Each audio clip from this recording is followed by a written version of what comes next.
আচ্ছা, সো আমরা যেই টপিকটা আজকে পড়বো সেটার নাম কি বললাম? সেটার নাম হচ্ছে এসসিসি। এসসিসি, ঠিক আছে, অর্থাৎ strongly connected component. So strongly connected component বলতে তোমরা কি বুঝো? What is strongly connected component? তোমরা অলরেডি এসসিসি সম্পর্কে জানো বা স্ট্রংলি কানেক্টেড কম্পোনেন্ট সম্পর্কে আমি আগেও কথাবার্তা বলেছি বিভিন্ন, তবে আজকে আমরা এটার সম্পর্কে ফর্মালি জানবো আর কি। সো তোমাদের কেউ হয় যদি অলরেডি কিছু ধারণা দিতে পারো, তাহলে যেহেতু অলরেডি তোমরা কিছুটা জানো, সো কিছুটা ধারণা দিতে পারো, তাহলে তারপর থেকে আমি যেতে পারি। কেউ কি স্যার, বলবা? হ্যাঁ, গ্রাফের প্রত্যেকটা নোড থেকে অন্যান্য নোডে যাওয়া যাবে আর কি। আচ্ছা, গ্রাফের প্রত্যেকটা নোড থেকে অন্য যে কোনো নোডে যাওয়া যাবে, তাহলে এটাকে কি আমরা স্ট্রংলি কানেক্টেড কম্পোনেন্ট বলবো, না স্ট্রংলি কানেক্টেড গ্রাফ বলবো, না কি বলবো? ওইটা স্যার একটা স্ট্রংলি কানেক্টেড অংশ। মানে স্যার একটা কম্পোনেন্ট, একটা গ্রাফের ভিতর যদি অনেকগুলা পোর্শন থাকে যেগুলা নিজেদের মধ্যে কানেক্টেড, আচ্ছা, তাহলে প্রত্যেকটাকে আলাদা আলাদা কম্পোনেন্ট হিসেবে ধরতে পারি। এইটা আমরা সাধারণত কি কি ধরনের গ্রাফের উপরে করি? ধরো ডিরেক্টেড, বাই ডিরেকশনাল, স্যার, এরকম। ডিরেক্টেড এর ক্ষেত্রে কেন বাই ডিরেকশনাল ক্ষেত্রে কি স্ট্রংলি কানেক্টেড কম্পোনেন্ট বের করা যায় না? স্যার বাই ডিরেকশনাল ক্ষেত্রে পুরো গ্রাফটাই হচ্ছে strongly connected component. Correct.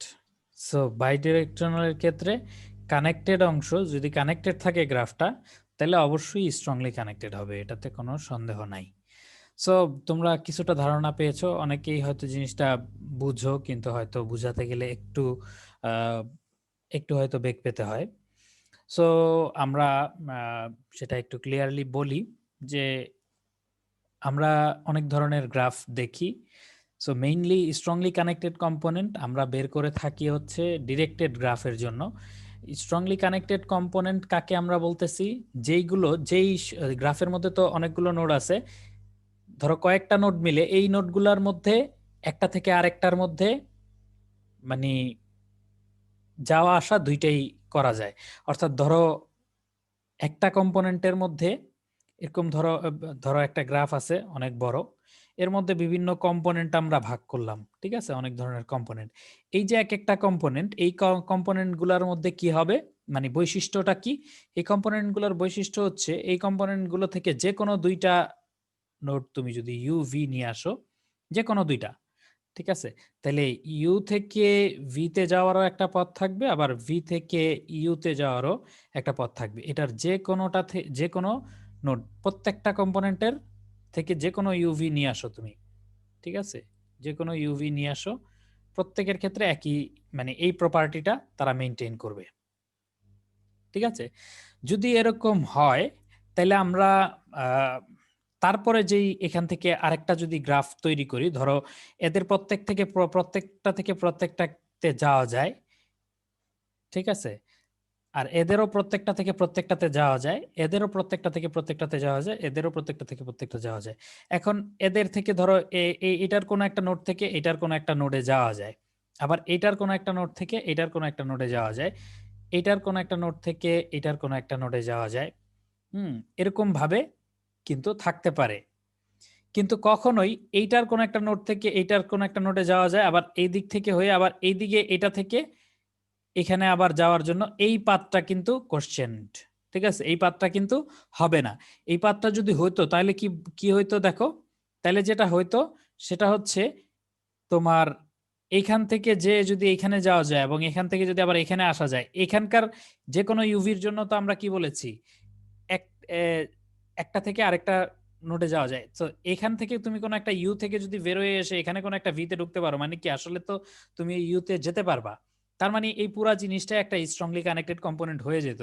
So ultimately আমি যে জিনিসটা বলতে চাচ্ছি সেটা হলো যে আমরা যখন তোমার এই ধরনের একটা জায়গায় চলে আসবো, স্ট্রংলি কানেক্টেড কম্পোনেন্ট বের করে ফেলবো, তারপরে আমাদের নতুন একটা এইভাবে দিয়ে একটা কম্পোনেন্ট থেকে আরেকটা কম্পোনেন্টের কোথায় যাওয়া যায়, এই মানে পুরো কম্পোনেন্টটাকে একটা নতুন নোড ধরলে, ঠিক আছে, এটাকে যদি 1 নাম্বার নোড, এটাকে 2 নাম্বার, এটা 3 নাম্বার, এটা 4 নাম্বার, বা এটার ভিতরে 1 2 3 যদি থাকে, এটাকে 1 প্রাইম 2 প্রাইম 3 প্রাইম 4 প্রাইম এভাবে যদি ধরি, তাহলে একটা নতুন গ্রাফ আমরা পাচ্ছি যে 1 থেকে 2, 1 প্রাইম থেকে 2 প্রাইমে যাওয়া যাচ্ছে, 1 প্রাইম থেকে 4 প্রাইমে যাওয়া যাচ্ছে, 2 প্রাইম থেকে 3 প্রাইমে যাওয়া যাচ্ছে, 4 প্রাইম থেকে 3 প্রাইমে যাওয়া যাচ্ছে। এইরকম একটা গ্রাফ আমরা পাবো যেখানে কোনো সাইকেল থাকবে না।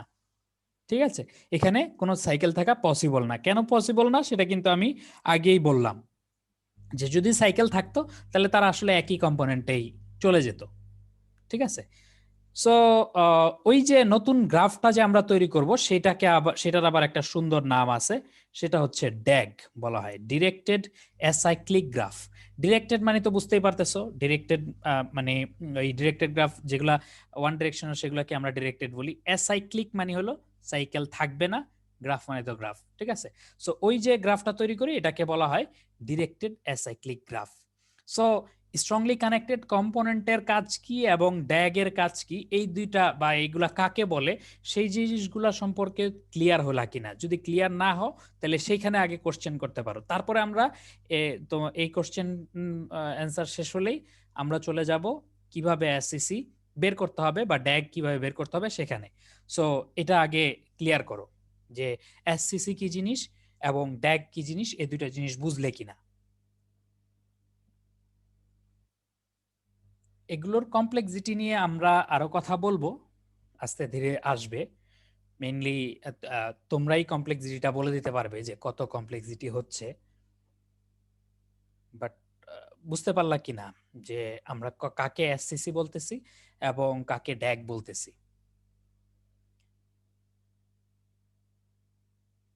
আচ্ছা, তার মানে বুঝতে পেরেছো, তাই তো? জি sir. Okay, okay, thank you. তাহলে এখন আমরা আরেকটু ডিপে যেতে পারি, অর্থাৎ ড্যাগ কি, সরি, এসসিসি কি জিনিস এবং ড্যাগ কি জিনিস, সেখানে আমরা চলে যাব।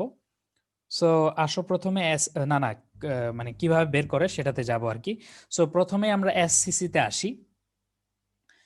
স্ট্রংলি কানেক্টেড কম্পোনেন্ট বের করার জন্য তোমার কি মনে হয় কি টেকনিকে আমরা বের করতে পারি? কেউ কি পারবা? একটা গ্রাফ দিলাম, এই গ্রাফটা কি স্ট্রংলি কানেক্টেড কিনা সেটা, মানে সরি, গ্রাফটা তো স্ট্রংলি কানেক্টেড হবে না, মানে এই এটার মধ্যে স্ট্রংলি কানেক্টেড কম্পোনেন্ট কি কি আছে বা কয়টা আছে, কি কি আছে, এবং সেখান থেকে ওই ড্যাগ বের করা, এগুলা কিভাবে করব সেটা সম্পর্কে কোনো আইডিয়া দিতে পারো কিনা?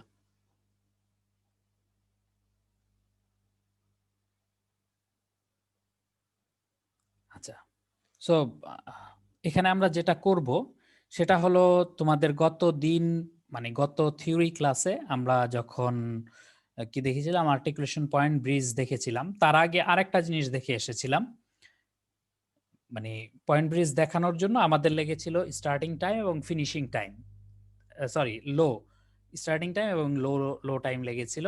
তার আগে আমরা দেখে এসেছিলাম স্টার্টিং টাইম বা ডিসকভারি টাইম আর কি, সরি, অ্যাকচুয়াল টার্মটা হবে ডিসকভারি টাইম, আর আরেকটা হচ্ছে ফিনিশিং টাইম, রাইট? সো ওই ডিসকভারি টাইম এবং ফিনিশিং টাইম, এই দুইটা যে টাইম আছে, এই দুইটা আমাদের এইখানে এসে কাজে লাগবে। বুঝতে পেরেছো? সো ওই ডিসকভারি টাইম এবং ফিনিশিং টাইম থেকেই আমরা বের করতে পারবো। এছাড়াও আমাদের আরেকটা কনসেপ্ট কাজে লাগবে, সেটা হচ্ছে ট্রান্সপোজ গ্রাফ। তোমরা কি ট্রান্সপোজ গ্রাফের নাম শুনেছো?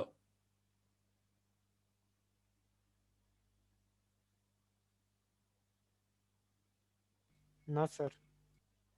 ট্রান্সপোজ গ্রাফ, ওকে, ট্রান্সপোজ গ্রাফ কাকে বলে তাইলে এটা আগে বলে ফেলি, তাইলে তোমার ডেফিনেশনের পার্ট মোটামুটি আমাদের শেষ হয়ে যাবে। ট্রান্সপোজ গ্রাফ হচ্ছে, ধরো আমরা একটা গ্রাফ আঁকি, এটা আমি তোমাদেরকে ওই সাফায়েতের ব্লগ বা যেখান থেকে আসলে দেখাচ্ছি সেই গ্রাফটাই আমি নিচ্ছি, যাতে পরবর্তীতে তোমার মিলাতে সুবিধা হয়। ওকে, সো এইটা, তারপরে এদিকে একটা 4 নিয়েছে, ট্রান্সপোজ গ্রাফের মতো এরপরে বলবা যে স্যার এটা তো আগে বলে দিলেই পারতেন, শুধু শুধু এত কিছু একে তো দেখানোর দরকার ছিল না। তারপরেও একে দেখাচ্ছি কারণ উদ্দেশ্য তো অবশ্যই আছে, কারণ এই ট্রান্সপোজ গ্রাফের উপরে আমরা কিছু কাজ করব। এটা হচ্ছে ধরো একটা গ্রাফ, ওকে। এইটা ট্রান্সপোজ গ্রাফ কোনটা হবে? এটা ট্রান্সপোজ গ্রাফ হবে হচ্ছে এইখানে যতগুলা ডিরেক্টেড এইজ গুলো আছে না, এটা তো ডিরেক্টেড গ্রাফ। সো ডিরেক্টেড গ্রাফেরই আসলে ট্রান্সপোজ গ্রাফ হয়। সো এই ডিরেকশন গুলো আমরা জাস্ট উল্টে দিব, প্রত্যেকটা এইজের ডিরেকশন উল্টে দিব। তাহলে সেটাকে আমরা বলতেছি, এটা যদি জি হয়, জি প্রাইম আমরা একটা নিচ্ছি, যেটা এটা ট্রান্সপোজ গ্রাফ। ট্রান্সপোজ গ্রাফটা কি এখানে আমরা করে ফেলি 5 6 7। ওকে, ট্রান্সপোজ গ্রাফটা এখানে যেই আছে তার উল্টা এইদিকে প্রত্যেকটা এইজ আমরা উল্টা দিয়ে দিচ্ছি। এটাকে বলা হচ্ছে এটা ট্রান্সপোজ গ্রাফ। ওই জি এর ট্রান্সপোজ গ্রাফ হচ্ছে জি প্রাইম। দেখো আমি কোনো ভুল টুল করতেছি কিনা। ঠিক আছে, সো এই জি গ্রাফের ট্রান্সপোজ গ্রাফ হচ্ছে জি প্রাইম। বুঝতে পারলা তো? সরি, সো ট্রান্সপোজ গ্রাফটা বুঝে গেলা। আচ্ছা, সো ট্রান্সপোজ গ্রাফ কেন লাগে সেটাতে আসতেছি। আমরা একটু আমাদের মূল যে গ্রাফটা আছে এই গ্রাফে ডিসকভারি টাইম এবং ফিনিশিং টাইম বের করে নিয়ে আসি। শুরু যে কোনো জায়গা থেকেই করতে পারি, আমি 1 থেকেই শুরু করতেছি জাস্ট এক্সাম্পলের সাথে মিল রেখে। সো ডিসকভারি টাইম আমরা কিভাবে দেই এবং ফিনিশিং টাইম কিভাবে দেই সেটা তোমাদের জানা আছে। প্রথমে এই 1 দিলাম, ঠিক আছে, এই বাই দিয়ে রাখলাম, পরে ফিনিশিং টাইমটা এখানে বসাবো। তারপরে ধরো 2 তে আসলো, তারপরে 3 তে আসলো, মানে এই ধরে 3 থেকে 1-এ যাওয়া যায়, কিন্তু যেহেতু ওটা অলরেডি আমরা ওখানে একটা টাইম দিয়ে দিচ্ছি, ওইদিকে অলরেডি কালার্ড আর কি, সোজা কথা। সো ওইদিকে যাচ্ছি না। 4-এর দিকে আসো, 4-এর দিকে হচ্ছে এটাকে 4 দিয়ে দিচ্ছি। তারপরে তোমার এই 5-এ যদি আসো তাহলে এটাকে একটা দিতে হচ্ছে। 6-এ যদি আসো সেটাকে একটা দিতে হচ্ছে। 7-এ যদি আসো এটাকে 7 দিলাম। তারপরে 7 থেকে 5-এ যাওয়া যায়, কিন্তু এটা অলরেডি কালার্ড। সো আমরা ওইদিকে যাচ্ছি না, এটাকে ফিনিশিং, এটার যেহেতু আর কোনো এই যে কাজ করা যাচ্ছে না, আর কোনো এজ নাই, সো আমরা এটাকে ফিনিশিং টাইম দিয়ে দিলাম 8। তারপরে 6-এর ক্ষেত্রেও সেম, আর কোনো এজ নাই, সো এটাকে 9 দিয়ে দিলাম। এটাকে দিয়ে দিলাম 10, এটা থেকে যেহেতু আর কোথাও যাওয়া যাচ্ছে না এটাকে দিলাম 11, এটাতে দিলাম 12। তারপর এখান থেকে যদি ফেরত আসো তাহলে 13, তারপর হচ্ছে 14। ঠিক আছে, সো এখানে স্যার 3 এর সাথে 12 হবে না? কার সাথে 12? আচ্ছা আচ্ছা, 3 এর সাথে 12 হবে, তাই তো? তার মানে আসলে তোমাদের সাথে তো পারা যাবে না, তাই না? অ্যালার্ট থাকো সব সময়। Right, thank you. সো আমাদের ডিসকভারি টাইম এবং ফিনিশিং টাইম এই দুইটা জিনিস আমরা পেয়ে গেলাম। এখন দেখো তোমার যে যে কম্পোনেন্টগুলো আছে, এখানের কম্পোনেন্টগুলো আমরা আগে একটু আইডেন্টিফাই করে একটু অ্যানালাইসিস করি। এখানে এটা একটা কম্পোনেন্ট আছে, তাই তো? অর্থাৎ তুমি কি করতেছো, এইগুলোর মধ্যে প্রত্যেকটা থেকে 1 থেকে 1 2 3 প্রত্যেকটা থেকে প্রত্যেকটার মধ্যে যাওয়া যাচ্ছে। 1 থেকে 2, 2 থেকে 3, 3 থেকে 1, এই সো এটা একটা কম্পোনেন্ট। 4 থেকে দেখো শুধু যাওয়া যায়, 4 থেকে হয় আসা যায় নাহলে যাওয়া যায়, 4-এ থেকে আর কোথাও মানে যাওয়া যায় এবং আসা যায় এরকম নাই। সো 4 আলাদা একটা কম্পোনেন্ট। 5 6 7 এটা আলাদা একটা কম্পোনেন্ট, রাইট? 5 6 7 এটা আলাদা একটা কম্পোনেন্ট হচ্ছে। সো এখন তুমি চিন্তা করে দেখো এই কম্পোনেন্টগুলো থেকে কোথা থেকে শুরু করলে তুমি আসলে একটা কি বলে সবগুলা নোটকে পাবা। কম্পোনেন্টে ধরো 2 আছে, সো 2 থেকে শুরু করলে তারপরে সবগুলা কম্পোনেন্টকে পাবা। এইদিকে আবার এইদিকে চলে যাচ্ছ কিনা সেটার একটা ব্যাপার আছে, যে দিক দিয়ে আজীবন ধরো ঘুরে ঘুরে আস্তে আস্তে তুমি এই জায়গায় কোনো সময় এসে পৌঁছতে পারতেছো না। সো তোমার এদিকে ঘুরতে গেলে তো 10⁵ নোট তোমার হয়তো ঘুরতে হইতে পারে। ঠিক আছে, 10⁵ নোট ঘুরে এসে তুমি বলবা যে না, এইখানে তো এটা তো স্ট্রংলি কানেক্টেড কম্পোনেন্ট না। ঠিক আছে, কিন্তু এদিকে তো আসলে একটা স্ট্রংলি কানেক্টেড কম্পোনেন্ট আছে। সো তাইলে এখন আমার প্রশ্নটা হচ্ছে যে কিভাবে আমরা বের করব যে এইখানে এই নোডগুলো নিয়ে একটা স্ট্রংলি কানেক্টেড কম্পোনেন্ট। কোনো আইডিয়া আছে কিভাবে বের করা যায়? চিন্তা করে বলো। ট্রান্সপোজ গ্রাফ দিয়েও যদি মানে সবগুলোতে যাওয়া যায় তাহলে সেক্ষেত্রে কি ট্রান্সপোজ গ্রাফ দিয়েও সবগুলাতে যাওয়া যায়।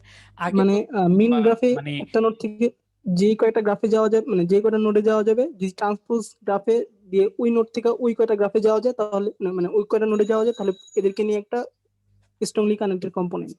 হ্যাঁ, তুমি তোমার আইডিয়া আমি অ্যাপ্রিসিয়েট করি এবং তুমি সুন্দর কথা বলেছো, কিন্তু একটা জিনিস হচ্ছে মানে তুমি যেই পয়েন্টটা নিয়ে আসতে চেয়েছো সেটা হচ্ছে এই স্ট্রংলি কানেক্টেড কম্পোনেন্ট ট্রান্সপোজ গ্রাফেও চেঞ্জ হয় না। ঠিক আছে, যারা মেইন গ্রাফে স্ট্রংলি কানেক্টেড কম্পোনেন্ট তারা ট্রান্সপোজ গ্রাফেও স্ট্রংলি কানেক্টেড কম্পোনেন্ট। কেন এটা তোমরা একটু জেনারেল নলেজ ইউজ করলে বুঝতে পারতেছো যে জাস্ট অপোজিট যেহেতু উল্টা করে দিচ্ছে, সো উল্টা করে একই জায়গায় যেই পৌঁছতেছি, সো এটা তোমরা বুঝতে পারতেছো। কিন্তু আমার কোশ্চেন হচ্ছে যে এরাই যে একই কম্পোনেন্টে আছে সেইটা আমি কিভাবে বের করব, বা কিভাবে আগে তো ফাইন্ড করতে হবে যে ওকে এরা এরা এরা একই কম্পোনেন্টে আছে। সো এই অ্যাজাম্পশনটা পাওয়ার পরে তারপরে না তুমি ট্রান্সপোজ গ্রাফে চেক করবা ওকে ট্রান্সপোজ গ্রাফটা যদি উল্টাই দিই তারপরেও কি এরা একই একই ইয়েতে থাকে কিনা। আমার পয়েন্টটা বুঝতে পারছো কিনা? আমার এইখানে এখন কনসার্ন হচ্ছে 2, 3, 1 যে একই কম্পোনেন্টে আছে এই জিনিসটা, এই যে প্রি অ্যাজাম্পশনটা, বা এটাকে তুমি ধরতে পারো হাইপোথিসিস। ঠিক আছে, যে আমরা ধরে নিলাম 2, 3, 1 একটা কম্পোনেন্ট, তারপরে তুমি ট্রান্সপোজ গ্রাফে চেক করতেছো ওকে আমি ট্রান্সপোজ গ্রাফেও এদের থেকে যেতে পারে কিনা। তখন তুমি বলতেছো সে ফর এক্সাম্পল কোনোভাবে আমি 2 থেকে 3 তে যেতে পারতেছি, আমি বললাম যে 2, 3 একটা কম্পোনেন্ট। তুমি ট্রান্সপোজ গ্রাফে দেখবা যে 2 থেকে 3 তে যাওয়া যাচ্ছে এবং 3 থেকে 2 তে আসা যাচ্ছে। ঠিক আছে, তাহলে কি এরা একটা কম্পোনেন্ট? সো একই স্ট্রংলি কানেক্টেড কম্পোনেন্ট হলে মানে একটা তো হইতে পারে বললাম যে এগুলি সব তুমি ঘুরে টুরে আসলা, এভাবে যদি ট্রাভার্সে যাও ঘুরে টুরে এসে এখানে ঘুরতে থাকবা এবং তোমার শেষ হয়ে যাবে, ফ্লাগ শেষ হয়ে যাবে। সো তখন তুমি দেখবা যে কি দেখবা যে না এখানে আসলে কোনো স্ট্রংলি কানেক্টেড কম্পোনেন্ট 2 থেকে আসলে কোনো স্ট্রংলি কানেক্টেড কম্পোনেন্ট হচ্ছে না। বা এদিকে ট্রাভার্স করে যখন ব্যর্থ হলা তখন প্রত্যেকটার মধ্যে একটা একটা করে তোমাকে আবার তার এজ, ধরো এটার একটা এজ তুমি কভার করে আসলে এটার আরো এজ থাকলে এরকম প্রত্যেকটা এজে তোমার ট্রাভার্স করে প্রত্যেকটার যতগুলো আছে এগুলোর প্রত্যেকটার এজ ট্রাভার্স করে, যদি এগুলোর মধ্যে অনেক এজ টেজ থাকে ট্রাভার্স করে তারপর তুমি একদিক থেকে হয়তো এটা পাবা। সো এটা তো খুবই আসলে কষ্টসাধ্য একটা ব্যাপার হয়ে যাবে। সো কোনো ট্রিকি অবজারভেশন এখানে আছে কিনা যে যেটা দিয়ে আমি বের করে ফেলতে পারি ওখান থেকে যদি আমি ফাইন্ড করি তাহলে এরা এরা একই কম্পোনেন্টে আছে, মোটামুটি আমি এটা বের করে ফেলতে পারবো, এই ধরনের কোনো ব্যাপার আছে কিনা?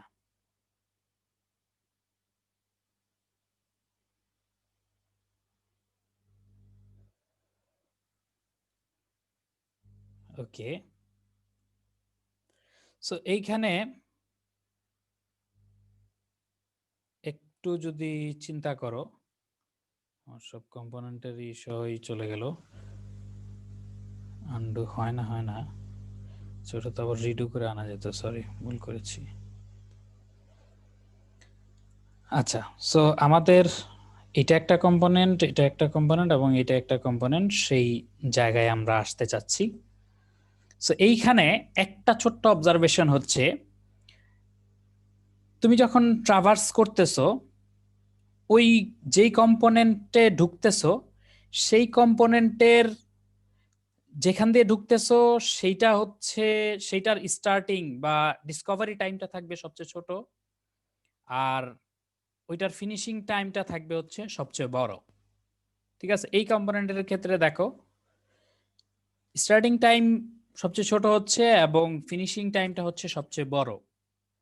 সো এখন দেখো তুমি যদি এই ফিনিশিং টাইম যেটা সবচেয়ে বড় সেটাকে নিয়ে কল দাও তাহলে কিন্তু তুমি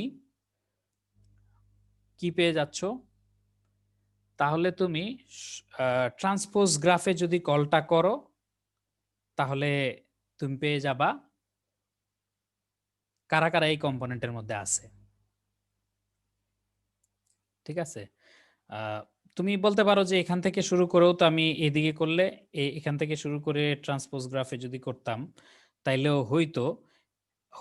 এখন এখানে আবার একটা ব্যাপার হলো যে এদিক থেকে ধরো এই দিকে যে অন্য আরেকটা কম্পোনেন্ট থাকতে পারতো, তখনও একটু ঝামেলা হইতো।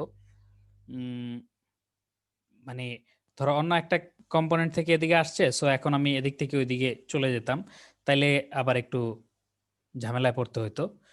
যাই হোক, এখানে মূল বিষয়টা হচ্ছে যে সহজে যাতে আমরা সবগুলো নোটকে নিয়ে আসতে পারি, সেইটার সহজ উপায় হচ্ছে কার ফিনিশিং টাইমটা বেশি। সো আমরা এই জায়গায় একটা স্ট্যাক মেনটেন করে ওটা কিভাবে করতে পারি, ওইটা কোডিং এ যখন যাব সেটা তখন আমরা সহজে করতে পারবো। সো এখন আমরা যেটা করব সেটা হচ্ছে, মানে কনসেপ্টটা যদি বুঝো তাহলে এভাবে বুঝতে হবে যে যেটার ফিনিশিং টাইমটা সবচেয়ে বেশি সেইটাকে ধরে আমরা একটা ডিএফএস চালালে এই কম্পোনেন্টে কারা কারা আছে সেই জিনিসটা আমরা পেয়ে যাব। ওকে, সিমিলারলি এটার ক্ষেত্রেও এটা নিয়ে ডিএফএসটা চালাবো হচ্ছে তোমার ওই নতুন গ্রাফ, অর্থাৎ এটাকে কি বলে, ট্রান্সপোজ গ্রাফের উপরে সেই ডিএফএসটা চালাবো। ওকে, আচ্ছা, ট্রান্সপোজ গ্রাফের উপরে চালাবো কি, কম্পোনেন্টগুলো ফাইন্ড করার ক্ষেত্রে ট্রান্সপোজ গ্রাফে চালাবো। হ্যাঁ, আর স্ট্যাকটা বিল্ড করব হচ্ছে আমরা যখন কল করতেছি তখন থেকে স্ট্যাকটা বিল্ড করব। এটা কোডটা যখন দেখাবো তখন, মানে সুডো কোডটা যখন দেখাবো তখন তুমি ভালোভাবে বুঝতে পারবা যে এটা কিভাবে বের করে নিয়ে আসে।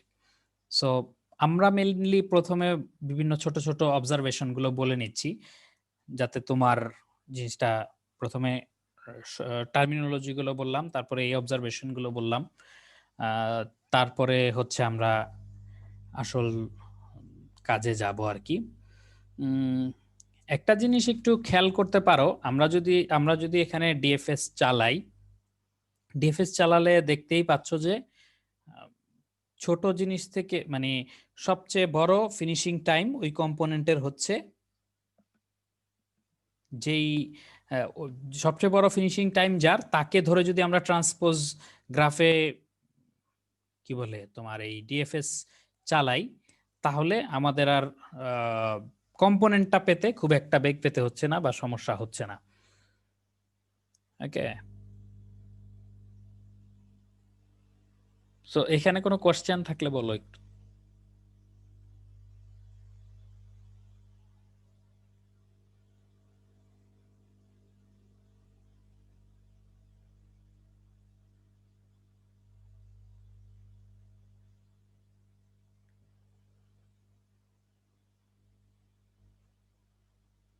আচ্ছা, যেহেতু কোশ্চেন নাই তাহলে আমরা একটু সুডো কোডের ব্যাপারটা নিয়ে আসতে পারি। এসসিসি থেকে তারপরে ড্যাগটা কিভাবে বের করব সেটা সম্পর্কেও একটু বলে দিতে পারি। এসসিসি থেকে ড্যাগটা বের করা সহজ। তুমি প্রত্যেকটা থেকে এটাকে দেখবা, প্রত্যেকটার তো তুমি এখন একটা আলাদা অ্যারে যদি আমরা রাখি যেটার মধ্যে আমরা কম্পোনেন্ট নাম্বার রাখবো, এটাকে 1 দিলাম, এটাকে 2 দিলাম, এটাকে 3, বা যে কোনো এটা 1 2 3 এরকম হতে পারে। সো আমরা দেখবো যে আমাদের মূল গ্রাফে যখনই দেখবো যে এটার সাথে এটার একটা এজ আছে, প্রত্যেকটা এজ আমরা কনসিডার করব। সেটার সাথে এটার যখন এজটা আছে, এটা যদি একই কম্পোনেন্টের হয় তাহলে আমাদের কিছু করার দরকার নাই। আর যদি এইটা ধরো 3 আর 4, 3 একটা কম্পোনেন্ট আছে, 4 আর একটা কম্পোনেন্ট আছে, এবং এদের এই 3 এর সাথে 4 এর একটা এজ আছে 3 to 4, তাহলে আমরা কি করব, এটা যদি কম্পোনেন্ট 1 হয়, এটা যদি কম্পোনেন্ট 2 হয়, তাহলে আমাদের নতুন যে ড্যাগটা হচ্ছে সেখানে কম্পোনেন্ট 1 থেকে কম্পোনেন্ট 2 তে একটা এজ দিয়ে দিব। সো এইভাবে করে করে সবগুলা এজ যদি তুমি ট্রাভার্স করো, শেষ পর্যন্ত এই ফাইনাল গ্রাফটা তুমি পেয়ে যাবা। 1 থেকে 2 তে একটা এজ আছে, 2 থেকে 3 তে একটা এজ আছে। ঠিক আছে, যদি 1 2 3 এভাবে নাম্বারিং আমরা করি। সো ডেকটা বের করা খুবই সহজ। জাস্ট তুমি এইজগুলো একবার ট্রাভার্স করলে ডেকটা বের হয়ে যাচ্ছে। ঠিক আছে, সো আমরা মেইনলি তোমার সাফায়েতের ব্লগ থেকে একটু, মানে মেইনলি এটা আমি সাফায়েতের ব্লগ থেকেই দেখাচ্ছি।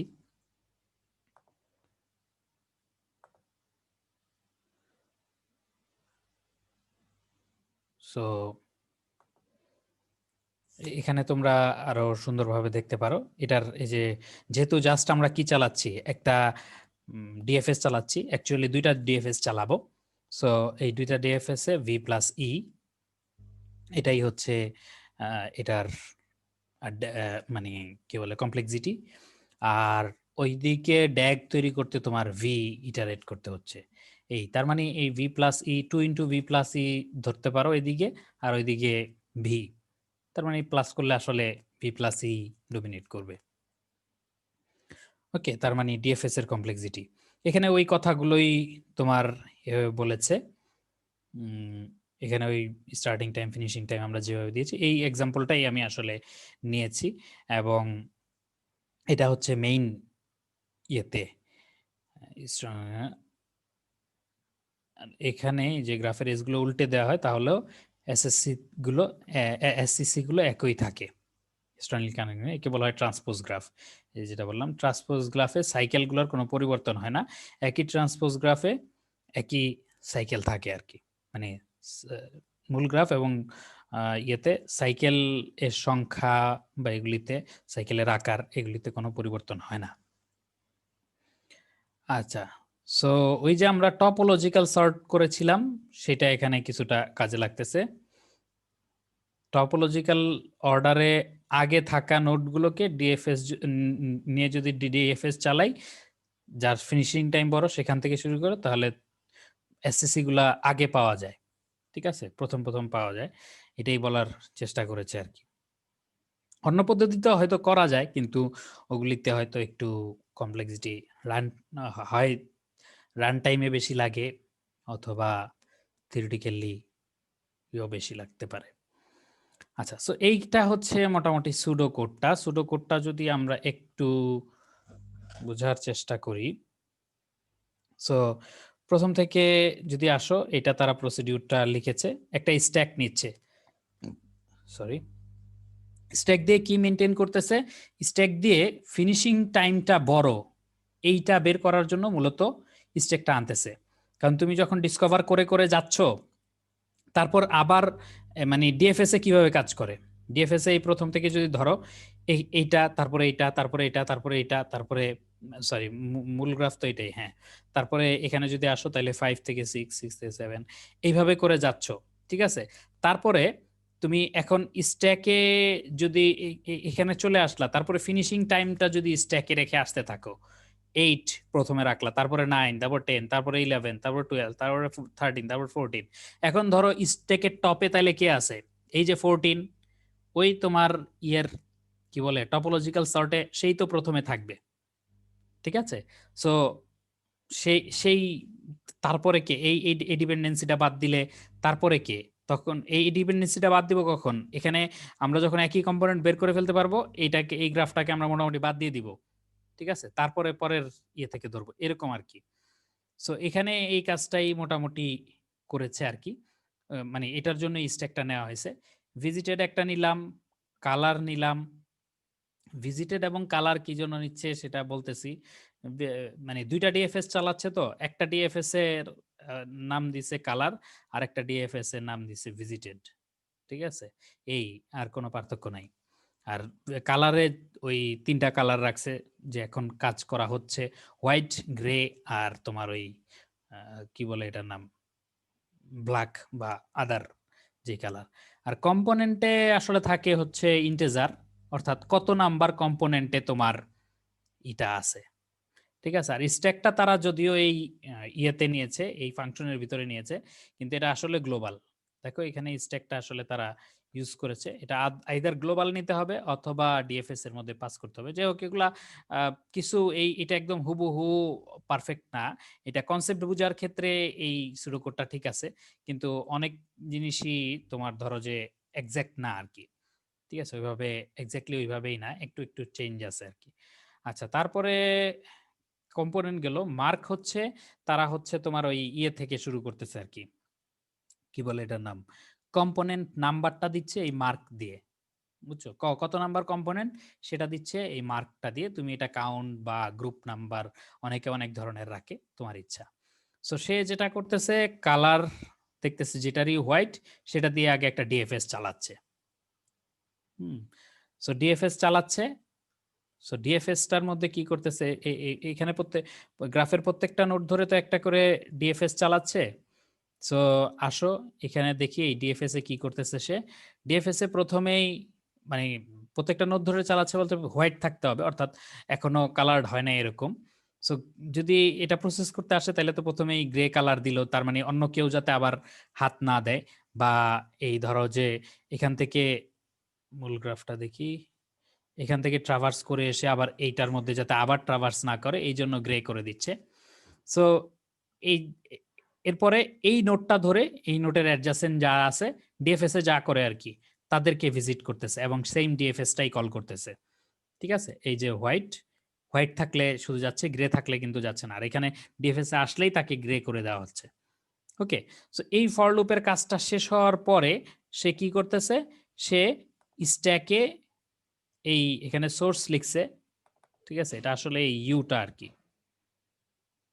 ইউটাই তো, অর্থাৎ শেষ করে যাচ্ছে শেষ করে যাচ্ছে। মানে এখানে যদিও তারা ওই টাইমটা এক্স্যাক্টলি ইউজ করে নাই, টাইমটা হলো মেইনলি বোঝার জন্য দিছে, কিন্তু তুমি যদি ওইভাবে চিন্তা করলে দেখবা যে ওই ফিনিশিং টাইমটা যার কম সেই আগে স্ট্যাকে ঢুকতেছে। ঠিক আছে, তুমি এভাবে যে তারপরে এখানে ফিনিশিং টাইমটা দিয়ে আসছো, তারপরে এখানে আসতেছো, এখানে আসতেছো, ওইভাবেই কিন্তু সে শেষ হলে এটার কাজ শেষ, যেখানে ফিনিশিং টাইমটা দেওয়ার কথা সেখানেই স্ট্যাকে এটাকে নিয়ে নিচ্ছে। ঠিক আছে, সো সবচেয়ে বড় ফিনিশিং টাইম যার চিন্তা করতেছো সে সবচেয়ে শেষে স্ট্যাকে আসতেছে। ওকে, অর্থাৎ মূল গ্রাফে যদি দেখো প্রথম থেকে এই 1 থেকে তুমি যদি শুরু করো বা 2 থেকেও যদি শুরু করো, তাহলে এইভাবে তুমি একটা ফিনিশিং টাইম দিয়ে তারপরে ই করবা। সো স্টার্টিং টাইম, তারপরে আবার যখন ফেরত আসতেছো তখন কিন্তু ওইভাবেই ফিনিশিং টাইমটা দিচ্ছ, এবং শেষ ফিনিশিং টাইমটা হচ্ছে তুমি যেটা থেকে শুরু করছিলা সেটার দিচ্ছে। সো ওইভাবেই তোমার ফিনিশিং টাইম মানে টপে থাকবে হচ্ছে যেটাকে তুমি লাস্টে দিলা সেটা, তারপরে পরের টপে থাকবে হচ্ছে ওটাকে পপ করে ফেললে তারপরে টপে থাকবে হচ্ছে তারপরের লাস্ট যেটা, এইভাবে করে করে থাকবে। সো এই স্ট্যাকটা আসলে গ্লোবাল একটা স্ট্যাক, অথবা এটার প্যারামিটার হিসেবে দিতে পারো। সো এটা স্ট্যাকটা যখন পরিপূর্ণ হয়ে গেল, এই এতটুকু কাজ শেষে কি হলো, আমরা একটা স্ট্যাক রেডি করলাম, এবং সেই স্ট্যাকের মধ্যে প্রতিটা নোড তার ফিনিশিং টাইমের ডিসেন্ডিং অর্ডারে আছে আর কি। অর্থাৎ আমি যদি স্ট্যাক থেকে একটা একটা করে পপ করি, তাহলে এই মুহূর্তে যেগুলো প্রসেস হয়ে গেছে সেগুলো বাদে বাকিগুলোর মধ্যে সবচেয়ে বেশি ফিনিশিং টাইম কার সেটা আমরা পাবো। অর্থাৎ সোজা কথা হচ্ছে টপোলজিক্যাল সর্ট করার পরে যে অবস্থাটা আসবে সেই অবস্থা অনুযায়ী আমরা একটা একটা করে নোড আমরা এখান থেকে নিতে পারবো। ওকে, এখন আসো, এখন তাইলে আমাদের কি বের করতে হবে, আমাদের এই জিনিসটা পেয়ে যাওয়ার পরে আমাদের বের করতে হবে এখন হচ্ছে মেইনলি ট্রান্সপোজ গ্রাফের কাজটা। অর্থাৎ আমাদের উল্টা এজ গুলো দিয়ে ফিনিশিং টাইম যেটার বেশি সেটা থেকে কল করে দেখতে হবে আর কে কে আছে এই কম্পোনেন্টে। ওকে, সো এই ফিনিশিং ইয়েতে যাদের যাদের এখানে যাওয়া যাবে তারাই কিন্তু এই কম্পোনেন্টে থাকবে, যাদের যাদের এখানে যাওয়া যাবে তারাই এই কম্পোনেন্টে থাকবে এরকম না, মানে তাদের হয়ে আবার নিজের কাছে ফিরতে হবে। কারণ 4 থেকে যদি ধরো সবার কাছে যাওয়া যায় তারপর তার কাছে আসা যায় না, তাহলে কিন্তু হবে না। ওকে, এটা কিভাবে মেনটেন করতেছে এখানে সেটা আমরা দেখি। সো রিভার্স গ্রাফ তো বুঝতেই পারতেছো, এই ট্রান্সপোজ গ্রাফটা আর এর মধ্যে নিচ্ছে, তারপরে স্ট্যাক থেকে একটা একটা করে পপ করতেছে। রিমুভ টপ, ঠিক আছে? স্ট্যাক থেকে একটা একটা করে পপ করতেছে এবং দেখতেছে এটা কি ভিজিটেড হয়ে গেছে কিনা। যদি ভিজিটেড না হয় তাহলে সে একটা কম্পোনেন্টের নোটগুলো নেওয়া শুরু করতেছে। সো কম্পোনেন্টের মান 1 বাড়ায় দিল। সো প্রথমে 0 থেকে শুরু হয়েছে, তো কম্পোনেন্ট নাম্বার 1 থেকে শুরু হলো। সো প্রথম ডিএফএসটা যে ছাড়তেছে সেখানে মার্কটা দিচ্ছে 1, তারপরেরটাতে 2, তারপরেরটাতে 3, এভাবে করে প্রতিটা কম্পোনেন্ট সে ডিসকভার করতেছে। সো প্রথম যখন সে ডিএফএসটা ছাড়লো, এখানে এসে এই যে নোটটা আছে এই নোটটাকে সে কম্পোনেন্টে ইনসার্ট করলো, অ্যাড করলো। তারপরে এটাকে ভিজিটেড, অর্থাৎ এটা কম্পোনেন্টে অ্যাড করা হয়ে গেছে এই ব্যাপারে ট্রু করে দিল, যাতে করে এখানে আবার কোনো কম্পোনেন্টে তাকে অ্যাসাইন না করা যায় আর কি। ওকে, তারপরে আসো এইটার যে অ্যাডজাসেন্ট যারা আছে, এখানে যদিও এরকম সাইনটা দিয়েছে, এরকম সাইনটা দিয়ে সাধারণত বোঝায় যে অ্যাসাইন করা, কিন্তু আসলে এখানে ইকুয়াল হবে আর কি, যে ভিজিটেডটা যদি ফলস থাকে, অর্থাৎ এখনো ভিজিটেড হয় নাই, এরকম হবে আর কি কন্ডিশনটা। যদি হয় তাহলে সে আবার এই নোটটা নিয়ে আবার কল হচ্ছে, ঠিক আছে? এরকম করে করে যেতে থাকবে। সরি, যখন সবগুলা পেয়ে গেল তখন কি হবে? তখন সে রিটার্ন করে আসবে। ওকে, এখন তুমি এইখানে বলতে পারো যে আমার এই নোটটার ক্ষেত্রে তো এই দিকে আসা যাচ্ছে, তো এই দিকে এগুলো কি সব একই কম্পোনেন্টে কিনা? কিন্তু আসলে তা না। এইদিকে তুমি যদিও মনে করতেছো এইদিকে আসা যাবে, কিন্তু আসলে এই জিনিসটা আগেই কিন্তু শেষ হয়ে গেছে এবং এগুলো ভিজিটেড অলরেডি করা। তুমি এখন বলতে পারো এই দিক থেকে যদি আরো এইদিকে থাকতো, ঠিক আছে? দেখো আমরা কিন্তু ফিনিশিং টাইমের অনুযায়ী করছি, মানে হচ্ছে তোমার কি বলে এটা, এটা তোমার একটা topological sort. So topological saute কি সবসময় কিন্তু যেটার উপরে ডিপেন্ডেন্সি থাকবে না সেইটাই কিন্তু মূল গ্রাফে, এই যে এটা হয়ে গেলে মূল গ্রাফে এইটার কাজটা হয়ে গেলে তারপরেই তুমি এটার কাজটা করতে পারবা, তার আগে কিন্তু করতে পারবা না, ঠিক আছে? এটা অর্থাৎ এই 4 করার আগে এই 1 2 3 এর উপরে ডিপেন্ডেন্ট, যখন তুমি 1 2 3 কে ছেড়ে দিবা তারপরেই না 4 আসবে, ঠিক আছে? সো এখানে যেহেতু ফিনিশিং টাইম অনুযায়ী ওইভাবে সর্ট করতেছি, তার মানে হচ্ছে তুমি এখানে একটা টপোলজিক্যাল অর্ডার পাচ্ছ, ঠিক আছে? মানে এক ধরনের টপোলজিক্যাল অর্ডার পাচ্ছ।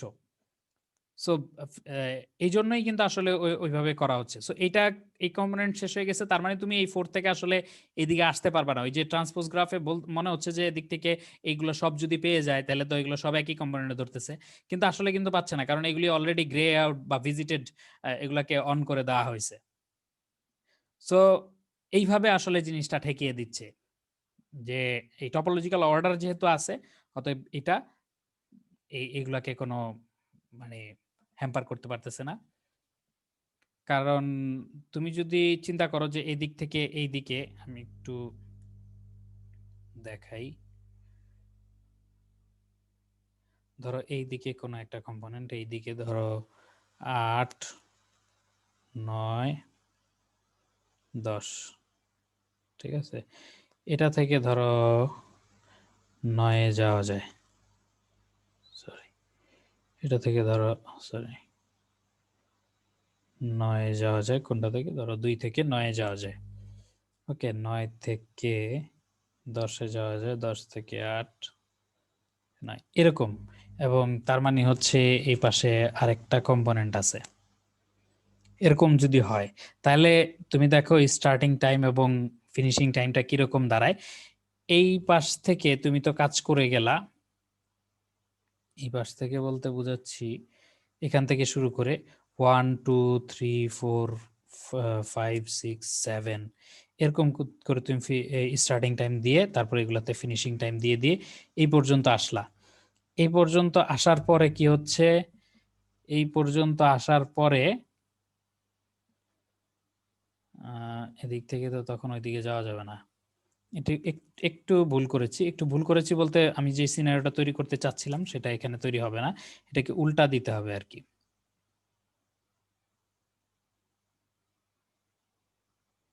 এখান থেকে 2 এ আসা যায়, তাইলে ওই রিভার্স গ্রাফে তোমার হবে আর কি, এই এইজটা উল্টে যাবে। সো আমরা যেটা দিচ্ছিলাম, তাহলে তোমার এখানে এসে তুমি আর এইদিকে কিন্তু 2 থেকে আর যেতে পারতেছো না, সো এখানে 14 দিলা। তারপরে তোমার ওই আমাদের যে ইয়েটা নিচে একটু দেখায় আসি, এই যে এখানে যখন কল করতেছি তখন কিন্তু এই পাশের সবগুলা তুমি হোয়াইট আর পাচ্ছ না কোনোটা, তখন এইখানের কোনো একটা হোয়াইট পাবা। ঠিক আছে, ওগুলাতে তো নাম্বারিং করে ফেলছি, সো ওগুলো হোয়াইট পাওয়ার কোনো ওয়ে নাই। ঠিক আছে, এইগুলোতে নাম্বারিং করে ফেলছি, সো এগুলো আর হোয়াইট পাবা না, হোয়াইট পাবা হচ্ছে এই দিকের গুলা। সো ওই দিকে তখন তোমার নাম্বারিংটা হবে। ওকে, ওই দিকে যদি আমি নাম্বারিংটা করি, তাহলে ধরো 9 থেকে যদি তুমি শুরু করো, ঠিক আছে, 9 থেকে শুরু করলা, তাহলে তুমি এখানে এসে দিবা 15, তারপরে এখানে দিবা 16, এখানে দিবা 17, তারপরে দিবা 18, কারণ এখান থেকে আর এই হচ্ছে না, এটাকে দিবা 19, এটা দিবা 20। তাই তো? তাহলে এখন দেখো ওই যে ইস্টাকে তুমি যখন ঢুকাচ্ছ, প্রথম কোন জায়গা থেকে, এই জায়গা থেকে শুরু করতেছো, এবং এই কম্পোনেন্টটা পেয়ে যাওয়ার পরে এটা শেষ হয়ে যাচ্ছে, তারপরে কিন্তু তুমি এই কম্পোনেন্টটা নিয়ে কাজ করবে, কারণ এরপরে আছে এই যে 14। ঠিক আছে, এইভাবে করে করে করে করে কিন্তু আসলে পুরো জিনিসটা যাচ্ছে। সো তুমি ওইরকম যদি মনে হয় যে এটা কাজ করবে না, তাহলে এটা রেন্টে কেস বের করার চেষ্টা করো। আচ্ছা, তারপরে এখানে যখন আমাদের এটার কাজটা হয়ে গেল, প্রতিটা কম্পোনেন্টে তুমি এই মার্ক করে দিলা যে কে কোন কম্পোনেন্টে আছে, সেটা কিন্তু এখান থেকে সুন্দরভাবে হয়ে গেল। এটা আমরা এতটুকু পর্যন্ত কাজ করে ফেললাম এভাবেই। এবং তারপরে তুমি এই কম্পোনেন্ট অ্যারেটা যদি পাঠায় দাও, তাহলে সে হচ্ছে কোনটা কোন কম্পোনেন্টে, কোন নোটটা কোন কম্পোনেন্টে আছে, এই জিনিসটা পর্যন্ত সে বের করে দিতে পারতেছে। বুঝছো? এখন এখান থেকে ড্যাগ বের করা কি সহজ না কঠিন বলো তো?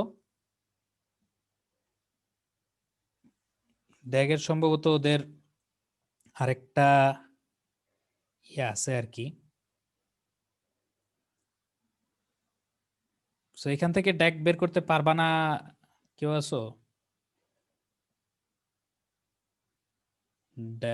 ডিরেক্টেড অ্যাসাইক্লিক গ্রাফ কোথাও লেখা আছে নাকি? আচ্ছা, ড্যাগ বের করা সম্ভবত এখানে নাই, তবে ড্যাগ বের করা খুবই সহজ। কিভাবে বের করবা? ওই যে বললাম, এই কম্পোনেন্ট অ্যারেটা পাওয়ার পরে তুমি প্রত্যেকটা এইজ নিয়ে কাজ করবা, প্রত্যেকটা এইজ। ঠিক আছে, মূল গ্রাফটা কই? মূল গ্রাফটা এইটাই। ঠিক আছে, সো প্রত্যেকটা এইজ নিয়ে কাজ করবা। যদি একই কম্পোনেন্টে থাকে, তাহলে নিউ ইয়েতে কোনো নতুন কিছু দেওয়ার দরকার নেই। কিন্তু যদি দুই ভিন্ন কম্পোনেন্টে থাকে, এইটার সাথে এই 3 এর সাথে 4 এর একটা এইজ আছে, তার মানে এই কম্পোনেন্টটা যদি এ হয় আর এই কম্পোনেন্টটা বি হয়, তাহলে এ থেকে বি তে একটা নতুন এতে এইজ দিবা, তারপরে বি থেকে সি তে একটা এইজ, এই 4 এর সাথে এই 5 এর বা 6 এর কারো তো একটা কানেকশন থাকবে। এই এইজটা যখন পাবা, তখন দেখবা এটা আছে বি কম্পোনেন্টে, এটা আছে সি কম্পোনেন্টে, সো বি থেকে সি তে একটা এইজ দিয়ে দিবা। যদি অলরেডি এইজটা থেকে থাকে, সেটা একটা ব্যাপার আর কি, সেটা চেক করা। ধরো যে 4 থেকে 5 এও আছে, 6 এও আছে, দুইটাতে যাওয়া যায়, তখন তোমার ওই একটু এটা এই জন্য চেক করে নেওয়া লাগে যে অলরেডি ইয়ে আছে কিনা, মানে এইজ আছে কিনা। ঠিক আছে, সো কোনো কোয়েশ্চেন থাকলে করে ফেলো দেখি। মানে এগুলাতে একটা ব্যাপার হলো, তোমার কাছে এগুলাতে মনে হচ্ছে ফর লুপ দিয়ে চালাচ্ছি, প্রতিবারই তো ফর লুপে একটা করে ডিএফএস চালাচ্ছি, বা এখানেও প্রতিবারই একটা করে ডিএফএস চালাচ্ছি, কিন্তু আসলে কিন্তু এটা পুরোটা ডিএফএস একটা চালাইলে যেরকম সেরকমই। কারণ তুমি এই যে একবার দেখো কালার করতেছো, যে ওইটা কালার হয়ে গেলে কিন্তু আর ওইটাতে যাচ্ছ না, তার মানে ওই অ্যান্টানোডে কিন্তু সর্বোচ্চ যাচ্ছ তুমি। হুম, সো পুরাটাতে একটা ডিএফএস চালালে যে যে কয়টাতে ট্রাভার্স হইতো, এখানে কিন্তু সেই কয়টাতেই ট্রাভার্স হচ্ছে, কমপ্লেক্সিটি আসলে কোনো তেমন চেঞ্জ হচ্ছে না। বুঝতে পারতেছো কিনা? কঠিন হয়ে গেল অনেক? হ্যাঁ, না, ইয়েস, নো, ভেরি গুড, কিছু তো বলো। নাকি কোনো এক জায়গায় এসে ট্র্যাক হারিয়ে ফেলেছো, সেটা হইলেও বলো যে স্যার ওর পরে আর কিছু বুঝতে পারি নাই। সো নিজেরা একটু ইমপ্লিমেন্ট করার চেষ্টা করো, কারণ এটার যেহেতু সুডো কোড আছে, ঠিক আছে, মূলত প্রথমে সুডোকোডটা না দেখে কনসেপ্টটা যে বললাম সেই কনসেপ্ট থেকে করার চেষ্টা করো। এটা যদি করতে পারো তাহলে তো খুবই ভালো। এবং রিয়েল লাইফে গিয়ে তোমার এই ধরনের প্রবলেমই করতে হয় যে অ্যালগোরিদম বা এটা ডিজাইনও করবা তুমি এবং কাজও করবা তুমি বা কোডও করবা তুমি, এই ধরনেরই হয় রিয়েল লাইফে প্রজেক্ট। সো এখন এটা থেকে যদি না করতে পারো সমস্যা নাই, তোমার এখন লার্নিং পিরিয়ড, তুমি সুডোকোডটা একটু দেখে করো। ঠিক আছে, পুরোপুরি সুডোকোডটা একদম ফুললি ফলো না করে একটু তুমি চিন্তা করে করে করো কাজগুলো। কারণ ওই যে বললাম সুডোকোডে অনেক জায়গায় কিছু ভুল টুল আছে আর কি, ছোটখাটো ভুল, মানে মূল কনসেপ্টটা হয়তো সেমই, কিন্তু হয়তো সে লিখতে যে একটু ভুল করছে। সো আর কোনো কোয়েশ্চেন নাই?